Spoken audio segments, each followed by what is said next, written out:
सीते मृतस्ते ससुरः पित्राहीनो से लक्ष्मण। हे सीते तुम्हारे ससुर मर गए, हे लक्ष्मण तुम पितृविहीन हो गए। आचार्य लोग हमारे कहते हैं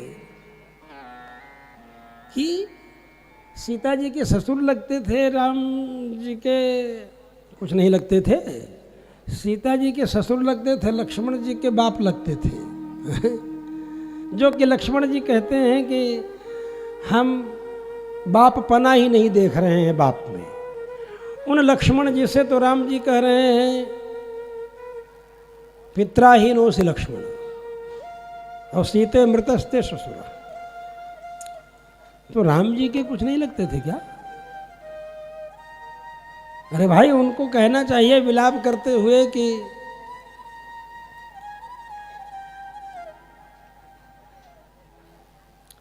आवाम पित्रा विहीनो स्वः, ऐसे कुछ कह देते, हम दोनों पिता से विहीन हैं। लेकिन ऐसा नहीं कह रहे हैं। क्या कह रहे हैं? पित्राहीनो से लक्ष्मण, हे लक्ष्मण पितृविहीन हो गए। तो क्यों ऐसा कह रहे हैं? तो पिता अपने पुत्र के लिए सब कुछ करता है।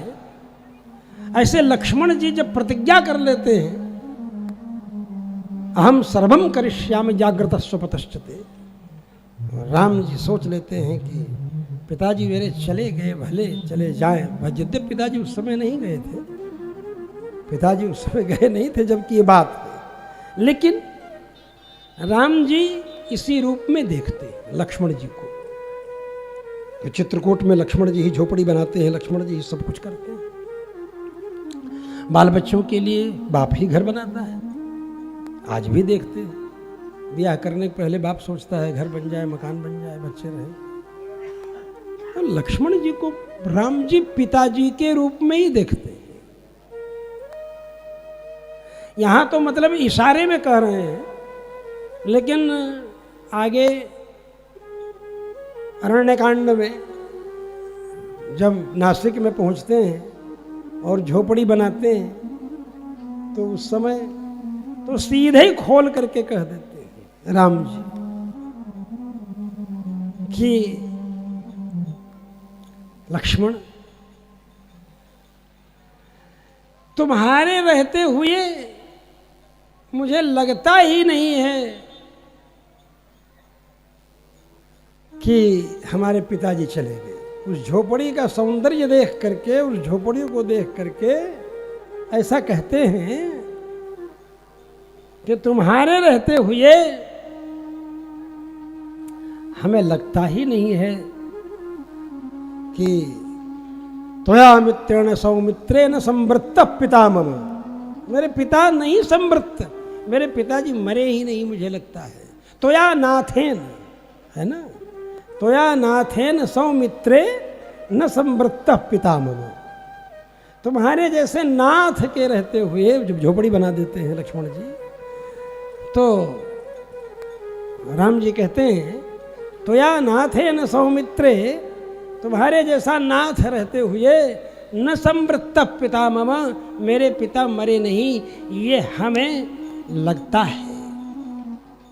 और सुंदरकांड में सीता जी और भी खोल करके कह देती हैं सदृशः ससुरस्य में, लक्ष्मण जी के लिए हनुमान जी से मधुर नित्यम शुचिर्दान्तः भ्राता रामस्य लक्ष्मण नियुक्तो धुर्यस्याम तो तामुद्वहति वीर्यमान। वहीं कहती हैं कि हमारे ससुर के समान है लक्ष्मण जी के लिए। मतलब ये नहीं कि सेवक सेवा कर रहा है तो तुम सोचो कि हाँ सेवा कर रहा है, उस पर ध्यान न दो। राम जी जानत प्रीति रीति रघुराई, राम जी बाप समझते हैं लक्ष्मण जी को। सोचो, जबकि लक्ष्मण जी राम जी को भ्राता भर्ता च बंधुश्च पिता च मम राघव, भ्राता भर्ता बंधु पिता सब कुछ समझते हैं। बड़ी बात होती है। राम जी कहते कैसे, फिर बातचीत होती है, फिर सभा बैठ जाती है, फिर लोग कहना प्रारंभ करते हैं राज्य स्वीकार कीजिए कीजिए। राम जी कहते कैसे हो सकता है ये, पिताजी ने तुम्हें राज्य दिया है, बोले हमको युवराज ही बनाना चाहते थे ना पिताजी, हमको युवराज ही बनाना चाहते थे ना पिताजी।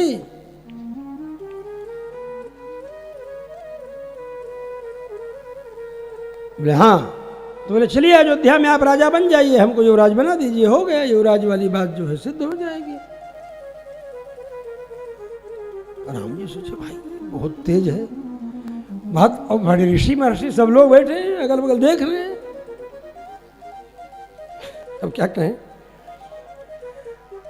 तो राम जी ने कहा कि पिताजी का सत्य सिद्ध कैसे होगा।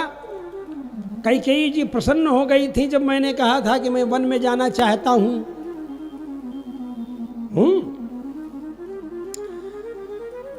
तो मैं वन में जाना तो मेरे लिए अनिवार्य है, मैं तो वन में ही रहूंगा।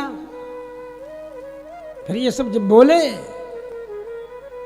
फिर राम जी ने तर्क दिया, कहा अच्छा ये बताओ, जिस सत्य का पालन करने के लिए पिताजी दिवंगत हो गए, उनके दिवंगत हो जाने के बाद फिर तुम्हारी ही बात मन करके अगर अयोध्या चले जाएं तो दुनिया क्या कहेगी। जब उन्होंने कहा कि युवराज हमको बना दीजिए, युवराज वाली बात सही हो जाएगी, युवराज वाला ही पद हो तो युवराज हम बन जाए। राम जी ने कहा ये दुनिया क्या कहेगी, दुनिया कहेगी जिस सत्य का पालन करने के लिए बाप बेचारा मर गया, ये नालायक लड़के, उसका कोई ख्याल नहीं। क्या कहेगी दुनिया, ये अच्छा नहीं, बहुत बात करती।